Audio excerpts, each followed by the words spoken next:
jako apostolov jedinonravní, i vsedení a učitelie. Vladyku всех молите, мир вселенной даровати, и душам нашим велию милость.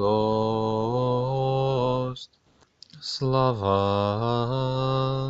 Отцу и Сыну и Святому Духу, и ныне и присно, и во веки веков. Аминь.